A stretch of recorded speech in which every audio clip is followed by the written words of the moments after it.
প্রতিযোগিতামূলক ক্রিকেটে ফিরতে অনুশীলন শুরু করেছেন সাকিব আল হাসান। দেশের সাবেক অধিনায়ক যখন আরব আমিরাত নেটে ব্যস্ত, তখন ভারত পাকিস্তান সংঘাতে হুমকির মুখে পড়েছে দক্ষিণ এশিয়ার ক্রীড়াঙ্গন।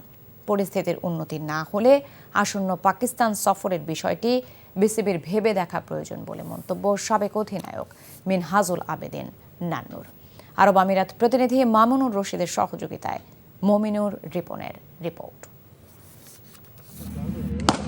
নিষেধাজ্ঞা কাটিয়ে প্রতিযোগিতামূলক ক্রিকেটে ফিরতে অনুশীলন শুরু করেছেন সাকিব আল হাসান। সবশেষ আবুধাবিতে টি10 লিগে খেলা বাংলা টাইগার্সের কোচিং স্টাফের তত্ত্বাবধানে নিজেকে প্রস্তুত করছেন এক সময়ের বিশ্বসেরা এই অলরাউন্ডার। গত সেপ্টেম্বরে ইংলিশ কাউন্টি লিগে সন্দেহজনক বোলিং অ্যাকশনের কারণে 2 পরীক্ষায় ব্যর্থ হয়ে বোলিংয়ে নিষিদ্ধ ছিলেন সাকিব। চলতি বছরের মার্চে তৃতীয় দফা পরীক্ষা দিয়ে ছাড়পত্র পান তিনি। নিজেকে প্রস্তুত করতে মধ্যপ্রাচ্যের দেশটিতে সপ্তাহখানেক অবস্থান করার কথা সাকিবের। এদিকে ভারত পাকিস্তান সংঘাত দুশ্চিন্তা বাড়িয়েছে ক্রীড়াঙ্গনেও।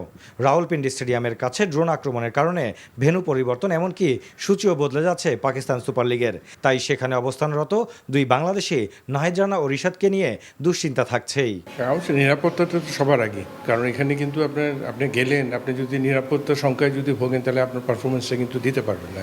তো সেই জায়গায় কিন্তু আপনার 100% কোনো কিছু আপনি পাবেন না। এখানে যারা থাকবে দেশের, ওরাও কিন্তু একটা অস্থিরতার মধ্যে কাটাবে। তো আমার মনে হয় যে এটা আগাম বলাটা ডিফিকাল্ট সিচুয়েশন, ভালো হয়ে যেতেও পারে সিরিজের আগে, তো হয়ে যেতে পারে। আমরা চাবো যে সবকিছু নর্মাল হয়ে সিরিজটা হোক। চিরপ্রতিদ্বন্দ্বী 2 দেশের এমন অস্থির অবস্থায় পাকিস্তানের দল পাঠানোর আগে তাই বিসিবিকে পরিস্থিতি বিবেচনা করে দেখার পরামর্শ সাবেক এই অধিনায়কের। বাংলাদেশের 2 জন খেলোয়াড় না, পিএসএল আরও বিদেশি খেলোয়াড় আছে, আর পিএসএলটা তো খেলা হচ্ছে।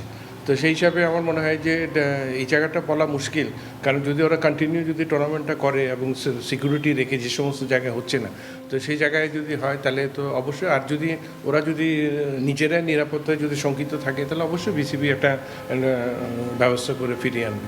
নিরাপত্তা শঙ্কা থাকলে পাকিস্তান বাংলাদেশের টি20 সিরিজ অনুষ্ঠিত হতে পারে সংযুক্ত আরব আমিরাতে। Mominur Ripon, NTV news, Dhaka. Bundle থাকলে প্রতি সেনমানিতে টাকা বাঁচবে। বিকাশ সেনমানি বান্ডিল কিনে জিতুন প্রতি লেনদেনে।